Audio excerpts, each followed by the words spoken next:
Vas-y, Francis.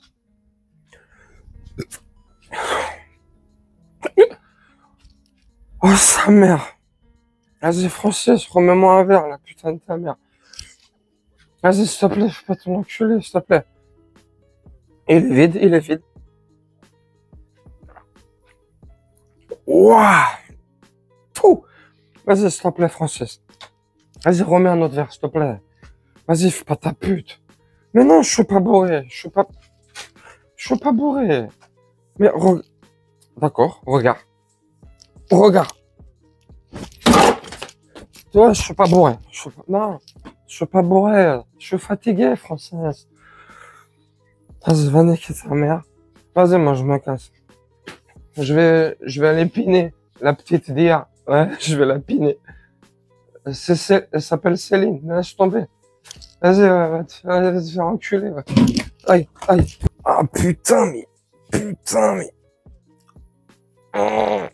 Oh, qu'est-ce que c'est long, les urgences. Putain, t'as le temps de crever en France. Oh, putain. Ah, je sais pas ce que j'ai. Ça va être une appendicite. Ah, je sais pas c'est quoi. Waouh. Putain, mais qu'est-ce qui branle? Ça fait 14 heures que je suis là. Ah, enfin. Ah oui, merci. Je ne pouvais plus, madame. Ah, je souffre, oui. Le docteur. Pardon? Le docteur comment? Docteur Mohamed? Mohamed? Ah non, ça va mieux, madame. Ah oui, ça va mieux. Oui, oui, non, non, je vous inquiète pas, ça va mieux. Non, ça doit être un point de côté, je pense. Non, un point de côté, je pense. Non, non, merci, je préfère crever. Sincèrement, franchement, je rigole des deux intros que vous venez de voir. Je viens de les tourner, donc j'en rigole. Et faut qu'elle arrête de picoler. Non, mais vraiment, faut... Céline, l'alcool, avec modération. Avec modération, ça va. Un peu trop, c'est dangereux. Hein. C'est dangereux, surtout pour certains cerveaux. Hein. Bref, regardez l'extrait, on se retrouve juste après. Des gamins qui ont eu des structures d'éducation. À la fin, quand vous regardez quand même chez les immigrés qui réussit et qui ne réussit pas, et que vous rentrez dans le détail et que vous voyez l'importance accordée aux études, bah c'est curieux.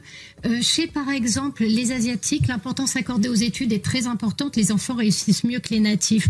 En revanche, dans les pays du Maghreb, on estime que l'école, l'éducation, tout ça, c'est une perte de temps.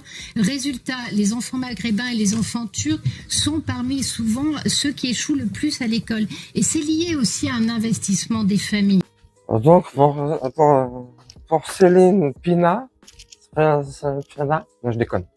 Je vais essayer de rester sérieux là, jusqu'à la fin de la vidéo. Pour Céline Pina, bon bah voilà. Bon, vous avez vu en plus, il y a la Turquie du Maghreb. Ça se parle. Pour cette dame-là, pour cette madame, bon bah voilà, les Maghrébins et les Turcs du Maghreb, bon bah c'est les plus nuls en fait. Voilà, c'est des merdes. Voilà. Grosso merdo pour résumer, hein, parce que là ils arrondissent bien les angles, hein, malgré leur racisme et leur islamophobie décomplexée. Hein. Vous êtes des merdes. Voilà. En gros, c'est le message, hein, subliminal ou pas. Bon bah les Maghrébins, c'est de la merde, et puis les Turcs du Maghreb, c'est de la merde. Non mais vous vous rendez compte des délires pas possibles.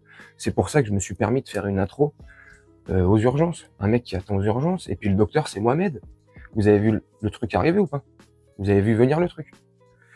Pourquoi dans la plupart des hôpitaux en France et dans les urgences, bon bah la plupart c'est on a des médecins, des docteurs, des chirurgiens, des anesthésistes, bref ce que vous voulez, bah, qui viennent du Maghreb ou de la Turquie du Maghreb. Je sais pas, je dis ça. Je dis rien. Franchement, c'est un exemple parmi tant d'autres. Faut arrêter ce délire. Maintenant, regardez, je vous mets ça là. Prenez le temps de le lire. Mettez une pause. Non, je me mets en pause. C'est bon, t'as lu? Voilà, ça veut tout dire. L'excellence de l'éducation au Maroc. Voilà. Les chiffres parlent d'eux-mêmes. Et ces chiffres, c'est pas moi qui les invente. Hein. Je suis pas mathématicien. C'est pas moi qui ai inventé les maths. Ah bah, oh, mais qui c'est qui a inventé les chiffres, les maths, tout ça, je sais pas quoi. Bref, Je dis ça, une fois de plus, je dis rien. Non, mais vous vous rendez compte, franchement, mais ils vont trouver n'importe quel sujet, hein, une canette de Perrier, tu vois, hein, ils vont trouver le moyen de dire que c'est un acte de radicalisation musulmane. Tous ceux qui boivent une bonne gorgée de Perrier, pardonnez-moi, bon bah ça y est, c'est un signe de radicalisation, c'est un signe d'appartenance, d'entrisme à la confrérie musulmane, et nanani, nanana, bref, non mais, ils arriveraient à trouver le moyen de te dire, ceux qui consomment une alimentation en particulier, bon bah c'est parce que, vous comprenez, c'est parce que voilà, ils aiment bien les babouches, les djellabas et les barbes, hein, ni plus ni moins. Mais vous êtes sûr de votre connerie, madame? Ah oui, je suis sûr à 100%. C'est un ami d'un ami qui me l'a dit. Mais comment vous pouvez affirmer cette connerie? Bah parce que c'est simple, monsieur. Qui mange du couscous? Qui mange du couscous? Mais madame, attendez, vous avez complètement pété une durite. C'est le plat numéro 1 en France. Ça a dépassé le cassoulet. Non, mais ça c'est les statistiques. On sait qui c'est qui les détiennent. Bref, bon, j'ai pas pu garder mon sérieux, je suis désolé une fois de plus, mais vous voyez ce que je veux dire. On peut partir dans tous les sens comme ça. Donc, ils sont tellement absurdes. Voilà, c'est absurde. Non, mais il y a même plus de mots. Ça a dépassé le stade de la connerie. Mais même le TGV, il est jaloux. Ouais. Tellement ça va vite avec eux. Bref, n'hésitez pas à me dire ce que vous en pensez en commentaire. Moi, je vais faire un petit montage tranquillement et tout ça. Et puis, nous, on se retrouve bientôt pour une prochaine vidéo. N'hésitez pas à me laisser un commentaire, bien sûr, si vous le souhaitez, pour me dire ce que vous en pensez. Si vous trouvez ces propos de cette madame complètement délirants ou pas, moi, je les trouve complètement délirants, à côté de la plaque, diffamatoires, bref, tout ce que vous voulez. Vous pourrez employer les mots que vous voulez. Mais c'est un truc de fou. Je vais vous laisser là-dessus, faire un petit montage tranquillement. Et puis, nous, on se retrouve bientôt pour une prochaine vidéo. Souhaite une très bonne journée, une très bonne soirée, ou une très bonne nuit. Ciao.